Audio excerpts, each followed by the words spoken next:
Hola a todos, soy Mike. En el video de hoy vamos a aprender acerca de los pronombres preposicionales.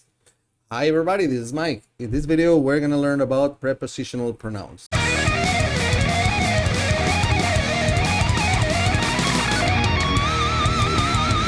Spanish is a very complex language. It is very complex. It is as complex as our culture is. But it's not impossible. Thing is, there are some things that we need to carefully study in order to properly understand and learn and master.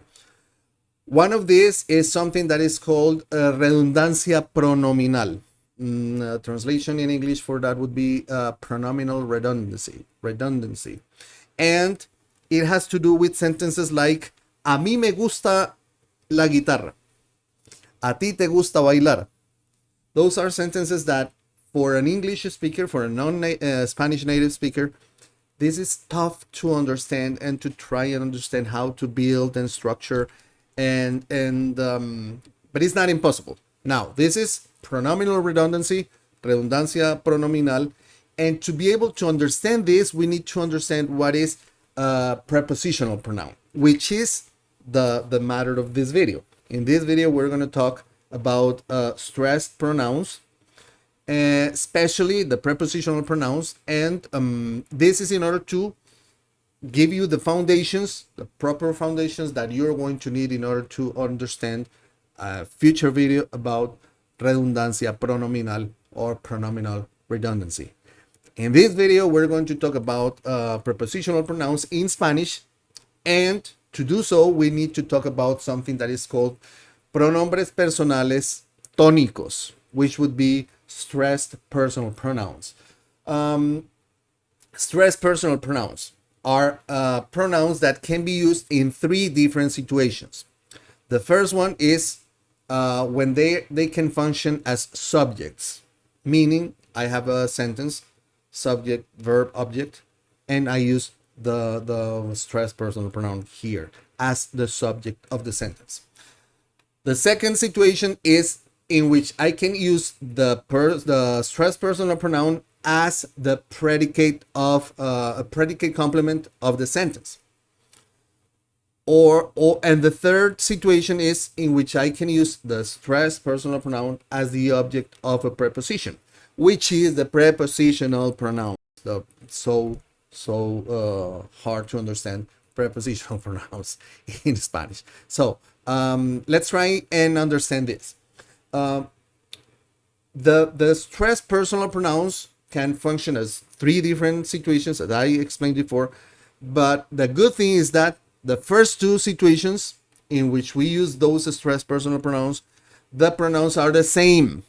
So in the three cases, the only difference comes with the prepositional pronouns in Spanish. So let's check first the stressed personal pronouns that can function both as subject and predicate complement in sentences. In Spanish, they use the same pronouns, and the same pronouns are the subject pronouns like this. You already know those. Yo for I, tú for you, singular, informal, close relationships. Usted for you, singular, formal. Vos, check the video about vocear. For you, singular, informal, not as close, but informal. Ustedes, you, plural, Latin American, for both male, female. Vosotros y vosotras, for you, plural, male, female, in Spain. That's for Spanish from Spain.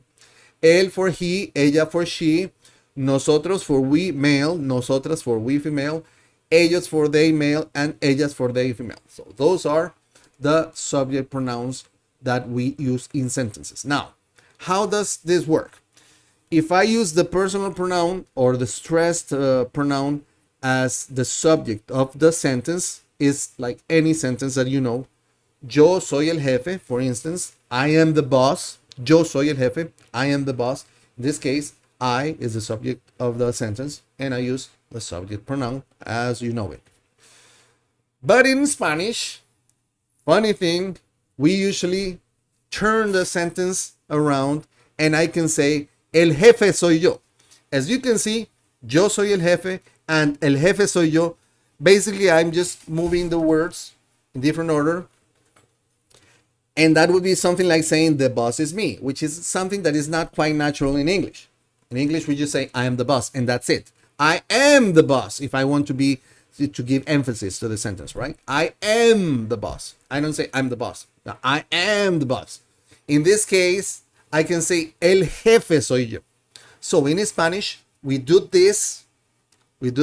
turn things around in order to give emphasis, more information to the sentence. In the first case, I am the subject, yo. In el jefe soy yo, this is the predicate complement. So these pronouns can be used to indicate both the subject of the action and to describe or attribute characteristics to a noun. For example, when I say el jefe soy yo, right? The stressed personal pronoun is used as a predicate complement, which means that the characteristic or identity of boss is being described or attributed to a specific noun in the sentence, which would be yo, right? It's interesting. So in this case, the pronoun functions, yo functions as a complement to the noun, and it's indicating who or what role it plays in the relationship to the noun. You see, el jefe soy yo. El jefe soy yo. Now, this is something that happens in Spanish, but nonetheless, I'm still using the subject pronoun, yo. If I were to say this in English, the boss is me, and if I wanted to translate this, I would have to go with me, which is a translation for me, but not quite. Because in this case, well, it's not a sentence that I'm going to use, right? I'm not going to say the boss is me, I am the boss. But in Spanish, I would say el jefe soy yo. In this case, I use the same subject pronoun. So in this sentence, yo is the stressed personal pronoun. Yo, el jefe soy yo. That's the stressed personal pronoun. And it's functioning as a predicate complement. In this case, el jefe soy yo. Right? Quien importa eres tú. Quien importa es usted is basically the same. I'm turning the sentence, and the attributes, the characteristic of being el jefe goes to the noun yo. It's interesting. That happens in Spanish, and it is important to understand that this type of construction in Spanish is not something that is pretty much we use that a lot, right? We don't that structure is not used in English, but we use that when we turn that around when we want to clarify or emphasize who performs an action or what role they play in a specific situation. This is very important to understand. So with this, we covered the two first cases for stressed pronouns, the stressed personal pronoun. But now, a stressed personal pronoun can also function as the object of a preposition. And this is when we talk about prepositional pronouns, which are kind of difficult in Spanish. These are used after the preposition in order to emphasize or clarify who performs the action. Again, we are giving emphasis to the sentence. Now, these pronouns are not necessary for understanding the sentence itself, but the emphasis and or the precision they give to the sentence is very important when we do that in Spanish. So the stressed personal pronouns that can function as object of prepositions in Spanish are me, ti, usted, vos, ustedes, vosotros, vosotras, él, ella, nosotros, nosotras, ellos, ellas. Just now notice how instead of yo, I have me. And instead of tú, I have ti. And those are only used with the prepositions. When I say before me, ante mí, before you, ante ti. If I were to use tú as the subject, right? Ante usted, before you. Ante vos, before you. Ante ustedes, before you. Before him, ante él. You see? Now, check it out. Here, this would be like in English, we use the object pronouns when we use preposition, right? Before me, before him, we use the object pronoun.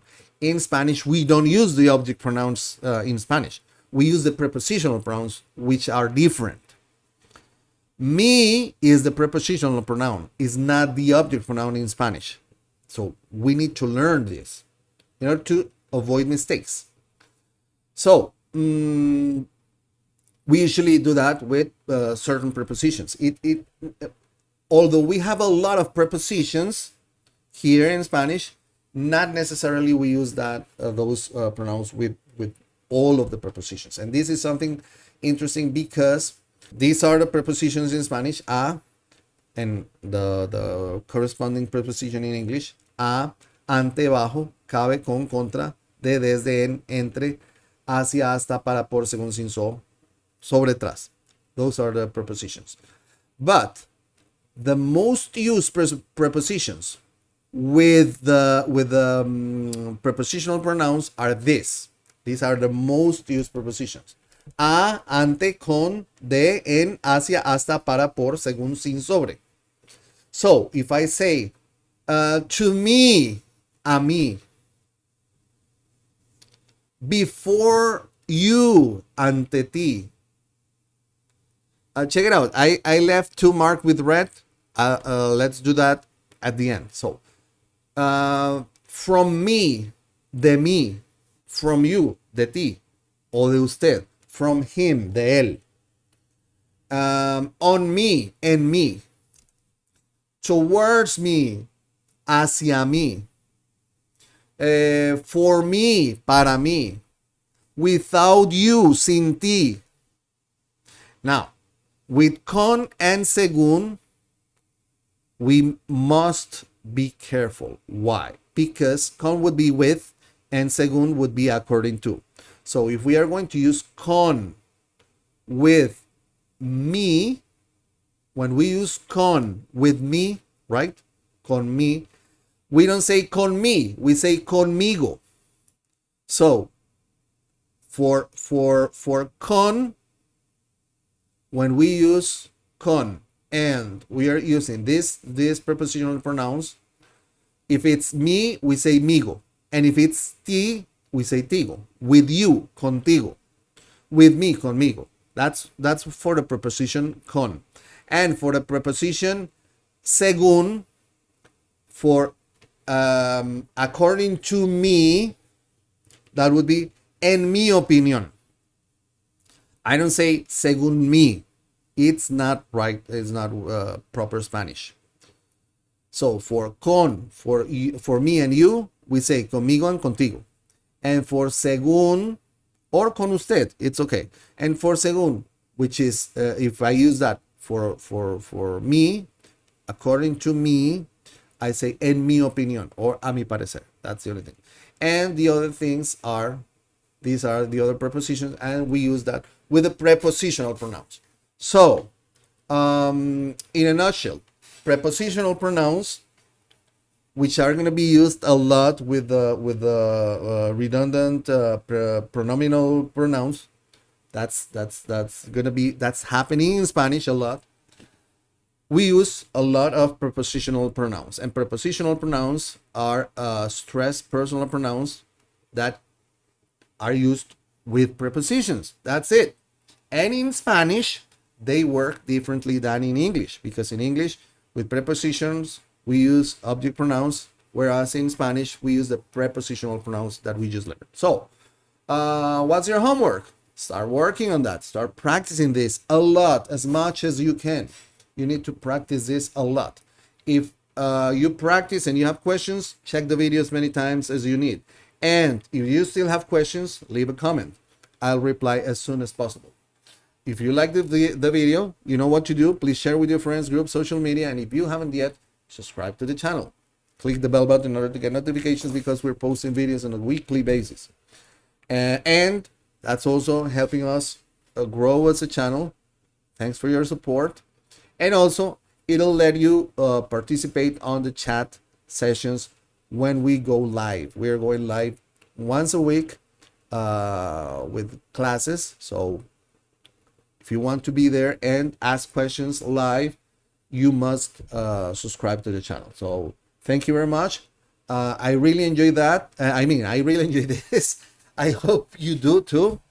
And looking forward to seeing you in future videos. Do not get discouraged. Spanish can be difficult, but it's not impossible. So practice makes perfect. So keep on working, keep on studying. Sigan estudiando, sigan avanzando. No se dejen, no desistan, no se frustren. Sigamos estudiando y nos vemos en un próximo video. Bye bye.